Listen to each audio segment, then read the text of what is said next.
Kung dumaan itong video sa iyo, sign na to para baguhin yung lifestyle mo. Tigilan mo na yung bad habits na nakasanayan mo, kagaya ng pag-aaksaya ng oras, unhealthy diet, negativity, pagiging mainitin ng ulo at iba pa. Dahil yan yung pumipigil sa iyo maging masaya at maging matagumpay.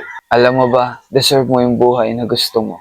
Pero kung gusto mo talaga makuha iyon, baguhin mo yung pinakang dahilan kung bakit hindi ka umuusad. Baguhin mo yung pinakang dahilan na pumipigil sa sarili mo. Siguro may kailangan ka lang ayusin sa mga routine mo. Siguro kailangan mo lang baguhin yung lifestyle mo. Siguro kailangan mo nang palitan yung bad habits mo into good one.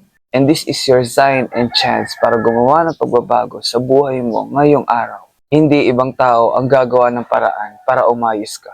Sarili mo lang ang makakatulong sa iyo magbago. At kung naghahanap ka man ng sign, ito na yun. Change your life today. Again, this is Romeo and follow for more.